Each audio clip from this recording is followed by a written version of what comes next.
Bismillahirrahmanirrahim. Assalamu alaikum. So guys, welcome to my YouTube channel Knowledge for Students. So guys, आज हम English की दूसरी class के साथ हाजिर हैं। पिछली क्लास के अंदर हमने कुछ अल्फाज पढ़े थे। आज हम उन अल्फाज को जुमलों की सूरत में इस्तेमाल करना सीखेंगे। देखिए, जब भी हम बात करते हैं तो हम वो बात जुमलों की सूरत में कर रहे होते हैं। बेसिकली जुमला या सेंटेंस क्या होता है? सेंटेंस असल में मुख्तलिफ अल्फाज को हम जो एक सही तरतीब में लिखते हैं या बोलते हैं उसको जुमला कहा जाता है। सो गाइस, आज हम सीखेंगे कि इन अल्फाज को जुमलों की सूरत में कैसे लिखा जाता है। तो चलें गाइस, स्टार्ट करते हैं। How to make a sentence, कि एक सेंटेंस हम किस तरह से बनाते हैं। So for making a sentence what we need, हमें सेंटेंस बनाने के लिए क्या चाहिए, किस चीज की हमें जरूरत होती है। So let's see. So guys, first of all we need a subject. सबसे पहले हमें एक जुमला बनाने के लिए क्या चाहिए? सब्जेक्ट चाहिए। The second thing, verb. दूसरी चीज जो हमें चाहिए इसमें वो चाहिए verb. And the third thing would be object. जो तीसरी चीज हमें इसमें चाहिए वो है हमारा ऑब्जेक्ट। अब बात यह है कि हमें ये चीज समझने की जरूरत है कि ये सब्जेक्ट क्या है, वर्ब क्या है एंड ऑब्जेक्ट क्या है। ओके, बेसिकली ये हमारे जुमले की तरतीब है कि जो हमने अल्फाज को अरेंज करना है, जो अल्फाज को हमें एक तरतीब में लिखना है वो हम इस तरतीब में लिखेंगे। सबसे पहले हम सब्जेक्ट लिखेंगे, उसके बाद वर्ब लिखेंगे और उसके बाद ऑब्जेक्ट लिखेंगे। बट सबसे पहले ये समझ लेते हैं कि ये सब्जेक्ट क्या है, वर्ब क्या है एंड ऑब्जेक्ट क्या है। So let's talk about that. तो सबसे पहले हम ये समझते हैं कि सब्जेक्ट क्या चीज है। So guys, subject is a word or a phrase which shows who or what does the action in a sentence. A word, एक लफ्ज और a phrase या फिर एक phrase which shows, जो कि जाहिर करता है who, कौन, और what या फिर क्या does the action, काम करता है in a sentence, जुमले में।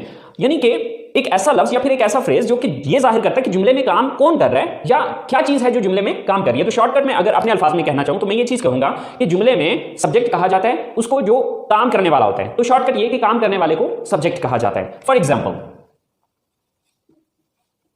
मैं कॉलेज जाता हूं। अब ये एक सेंटेंस है या ये एक जुमला है। अब इस जुमले में मुझे ये देखना है कि ये काम कौन करता है। मैं कॉलेज जाता हूं, तो ये काम कौन करता है? कॉलेज कौन जाता है? मैं जाता हूं। तो मैं यहां पर क्या है? सब्जेक्ट है। सेम लाइक दैट,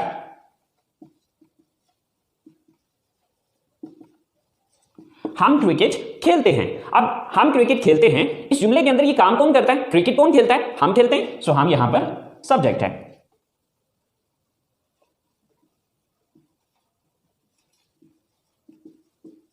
गाय घास खाती है। अब ये काम कौन करता है? यहां पर इस जुमले को अगर हम देखें तो ये काम गाय करती है। घास कौन खाती है? गाय खाती है। सो गाय यहां पर सब्जेक्ट है। तो सिंपल ये कि जुमले के अंदर काम करने वाले को सब्जेक्ट कहा जाता है।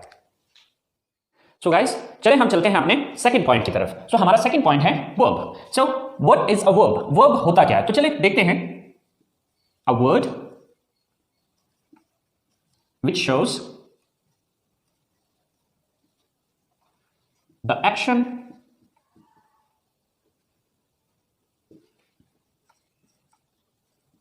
occurrence or a state. A word, एक लफ्ज which shows, जो कि जाहिर करता है the action, किसी एक्शन को, occurrence, किसी वाक्य को, और a state या फिर किसी हालत को। ओके, सो फॉर एग्जाम्पल,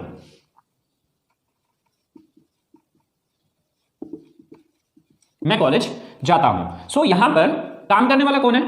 मैं हूं। तो मैं हो गया सब्जेक्ट। लेकिन अब देखना यह है कि मैं करता क्या हूं। सो जाता हूं, ये यहां पर हमारा वर्ब है। सेम लाइक दैट,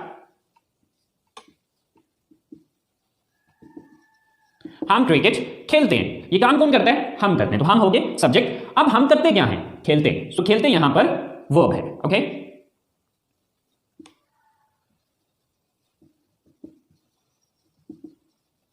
आप इंग्लिश सीखते हैं। ये काम कौन करता है? आप करते हैं। तो आप हो गए सब्जेक्ट। लेकिन आप करते क्या हैं? सीखते हैं। तो सीखना वर्ब है। ओके, अगर मैं शॉर्टकट अपने अल्फाज में इस चीज को बयान करूं तो वर्ब कहा जाता है जुमले के अंदर जो भी काम हो रहा होता है। यानी कि सिंपली पहले नंबर पे आपने ये देखना है कि काम करने वाला कौन है, कौन है जो एक्शन को सर अंजाम दे रहा है या काम को सर अंजाम दे रहा है। फिर दूसरे नंबर पे काम कर क्या रहा है। ठीक है, तो वर्ब हो गया कोई भी काम। तो सेकंड नंबर पे जो आपने चीज लिखनी होती है वो है verb.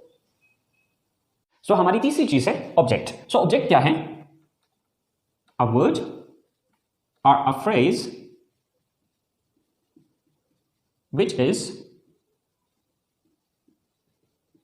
affected by the action of a verb.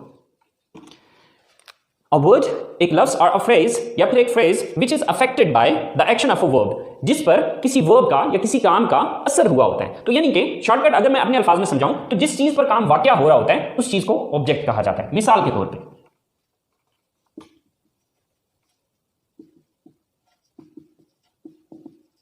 मैं इंग्लिश पढ़ाता हूं। अब ये एक जुमला है। अब मैं यहां पर सब्जेक्ट है क्योंकि मैं ये काम करता हूं। मैं काम क्या करता हूं? पढ़ाता हूं। तो ये काम हो गया, लेकिन पढ़ाता क्या चीज हूं? ये पढ़ाने का अमल किस चीज पे हो रहा है? इंग्लिश पे। तो इंग्लिश यहां पर ऑब्जेक्ट है। Okay, so same like that.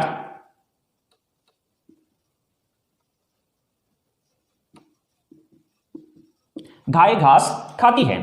सो ये काम कौन करता है? गाय करती है, सो गाय सब्जेक्ट है। काम क्या करती है? खाती है, सो ये वर्ब है। लेकिन खाती क्या चीज है? ये खाने का अमल किस चीज पे हो रहा है? घास पे हो रहा है। तो घास जो है ये ऑब्जेक्ट है। ओके, सो आपने ये चीज याद रखनी है कि हमारा जो ऑब्जेक्ट है वो क्या चीज है? जिस चीज पर काम वाकई हो रहा है। ओके, अगर मैं सादा अल्फाज में इस स्ट्रक्चर को समझाना चाहूं तो सिंपल मैं ये कहूंगा कि सब्जेक्ट काम करने वाला, वर्ब काम एंड ऑब्जेक्ट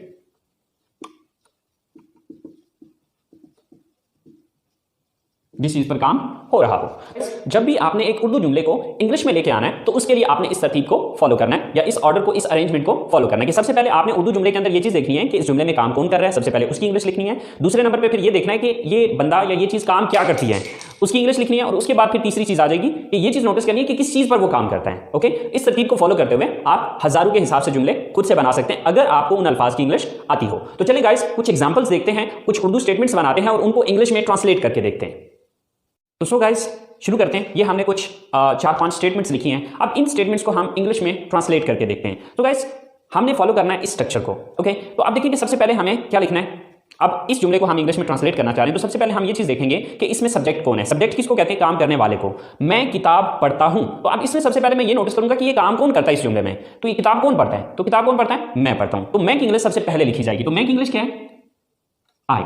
ओके, इसके बाद सब्जेक्ट मैंने लिख दिया। इसके बाद दूसरी चीज आ जाएगी वर्ब। वर्ब किसको कहा जाता है? काम को कहा जाता है। तो अब देखना यह है कि मैं काम क्या करता हूं। तो मैं पढ़ता हूं। मैं किताब पढ़ता हूं। तो मैं काम कौन सा करता हूं? पढ़ता हूं। तो अब दूसरे नंबर पे जो मुझे इंग्लिश लिखनी होगी वो पढ़ना की इंग्लिश है। तो पढ़ना की इंग्लिश क्या है? रीड। I read. दो चीजें होगी। अब तीसरी चीज के पढ़ता क्या हूं? ये पढ़ने का अमल किस चीज पे हो रहा है? अब देखिए, इसकी इंग्लिश में लिख चुका हूं, इसकी इंग्लिश भी हो चुकी है। तो ये पढ़ने का अमल किस चीज को पढ़ा जा रहा है? किताब को पढ़ा जा रहा है। तो किताब की इंग्लिश तीसरे नंबर पे आ जाएगी। तो किताब की इंग्लिश होती है बुक। तो आपकी यही स्टेटमेंट जो आप उर्दू में ये कह रहे हैं कि मैं किताब पढ़ता हूं, इंग्लिश में ये होगा I read book. Okay, same like that the next statement is हम खाना पकाते हैं। तो अब सबसे पहले हम इसमें ये देखेंगे कि काम करने वाला कौन है, ये काम कौन करता है। तो ये काम करता है हम की इंग्लिश क्या होती है? वी। ओके, सेकंड नंबर पे आ गया काम। कि अब हमें ये देखना है कि ये काम हम करते क्या है, क्या काम करते हैं इस जुमले के अंदर। हम काम क्या करते हैं? पकाते हैं। तो पकाना की इंग्लिश क्या होती है? कुक। We cook. ओके, पकाते क्या चीज है? ये काम किस चीज पे हो रहा है? तीसरी चीज है ऑब्जेक्ट। ठीक है, तो पकाते किस चीज को है? खाने को। We cook the food. Okay, so your statement is complete. हम खाना पकाते हैं। In English we cook the food. हम खाना पकाते हैं। Same like that we move to third statement. और थर्ड स्टेटमेंट इज आप इंग्लिश बोलते हैं। सो सबसे पहले ये देखना है कि ये काम कौन करता है। सबसे पहले सब्जेक्ट देखना है, काम करने वाला कौन है? आप है। आपकी इंग्लिश क्या है? यू। ओके, काम क्या करते हैं? बोलते हैं। Sir speak. थर्ड थिंग कि बोलते क्या है? English. Sir English. So your complete statement is you speak English. वो कपड़े खरीदती हैं, मतलब वो काम कौन करता है? वो, यानी कि वो ज्यादा है, वो लेडीज हैं, वो लड़कियां हैं। सब वो जमा की इंग्लिश क्या होती है? दे। फिर काम क्या करती हैं? वो खरीदती हैं। बाय। दे बाय। खरीदती क्या चीज है? कपड़े। सिर्फ क्लोथ्स। दे बाय क्लोथ्स। वो कपड़े खरीदती हैं। Same like that the last statement is Asim और आमिर क्रिकेट खेलते हैं। सो काम कौन करता है? आसिम एंड आमिर। आसिम एंड आमिर, ये दोनों काम करते हैं। तो सबसे पहले हमने सब्जेक्ट लिखा, देन काम क्या करते हैं? खेलते हैं। प्ले। क्या चीज खेलते हैं? Cricket. So, Asim and Aamir play cricket. Asim और आमिर क्रिकेट खेलते हैं। सो गाइस, आपने मेन आपकी ये स्ट्रक्चर है। If you understand this thing, this is really really important. ये बहुत इंपॉर्टेंट चीज है। अगर आप इस चीज को अंडरस्टैंड कर लेते हैं तो हजारों के हिसाब से जुमले आप खुद से बना सकते हैं। It's not difficult, it's very simple, very easy. Okay, if you understand this thing, this is the main point. ये हमारा मेन पॉइंट है। और अगर आप इस चीज को समझ जाते हैं तो आप आसानी से हजारों के हिसाब से जुमले बना सकते हैं, अगर इन अल्फाज की आपको इंग्लिश आती हो। ओके, सो गाइस, आज हमने सीखा कि एक सिंपल सेंटेंस बनाने के लिए हमें किन चीजों की जरूरत होती है। तो हमने समझा कि हमें 3 चीजों की जरूरत होती है। Number 1 subject, number 2 verb and number 3 object. Subject मैंने बताया कि काम करने वाले को सब्जेक्ट कहा जाता है। ये आपकी सबसे पहली चीज है जो आपने उर्दू से इंग्लिश में ट्रांसलेट करते हुए सबसे पहले नंबर पे रखनी है। दूसरे नंबर पे आ जाएगा वर्ब। वर्ब कहा जाता है किसी भी एक्शन या किसी भी स्टेट को, मतलब किसी भी काम को आप सिंपल अपने अल्फाज में काम कह सकते हैं। कि देखना यह है कि जो काम करने वाला है वो काम क्या कर रहा है। और फिर तीसरे नंबर पे ऑब्जेक्ट, यानी कि ये काम किस चीज पर हो रहा है। बस ये तरतीब आप अपने जहन में रखें और इस तरतीब को मद्देनजर रखते हुए आप हजारों स्टेटमेंट्स आसानी से खुद से बना सकते हैं। सो गाइस, ये आप लोगों का होमवर्क है। 10 स्टेटमेंट्स हैं जो कि एज अ होमवर्क मैं आप लोगों को दे रहा हूं। ओके, सबसे पहली स्टेटमेंट है हम किताबें खरीदते हैं। नंबर 2 वो म्यूजिक सुनते हैं। नंबर 3 आप फिल्में देखते हैं। नंबर 4 मैं बर्गर पसंद करता हूं। नंबर 5 हम चाय पीते हैं। नंबर 6 आप कंप्यूटर इस्तेमाल करते हैं। नंबर 7 मैं फुटबॉल खेलता हूं। नंबर 8 आप उर्दू बोलते हैं। नंबर 9 अली और साकिब कॉलेज जाते हैं। और नंबर 10 हम जूस पीते हैं। सो गाइस, ये 10 स्टेटमेंट्स आपने अपने तौर पे कोशिश करनी है, खुद से आपने इन स्टेटमेंट्स को बनाना है और बना के इनको बोलने की कोशिश करनी है। बिकॉज स्टेटमेंट्स लिखना अलग चीज होती है, इनको बोलना एक अलग चीज है। सो हम बात कर रहे हैं स्पीकिंग की। ओके, सो आप जितना ज्यादा आप इन अल्फाज को, इन जुमलों को अपनी जुबान से अदा करेंगे उतना ज्यादा आपकी रवानी बनती चली जाएगी। सो गाइस, कल ये स्टेटमेंट्स मैं खुद भी बना के आपको बताऊंगा, तो आप देख लीजिएगा कि आपने उन स्टेटमेंट्स को कैसे बनाया था और मैंने इन स्टेटमेंट्स को कैसे बनाया है। अगर कोई थोड़ी बहुत मिस्टेक हो गई है, डजंट मैटर, स्टार्ट में डेफिनेटली थोड़ी बहुत मिस्टेक्स होंगी, बट कोई मसला नहीं है। आपने कोशिश करनी है अपनी तरफ से इस काम को करने की, and with the passage of time इंशाल्लाह आप अपने अंदर चेंजेस देखेंगे कि आप इस चीज को इंप्रूव कर रहे हैं। सो गाइस, उम्मीद करता हूं आपके आज के लेसन को आप लोगों ने एंजॉय किया होगा, और इंशाल्लाह जिंदगी रही तो मुलाकात होगी आपसे अगले लेसन के साथ। Wish you all the best. So Allah Hafiz.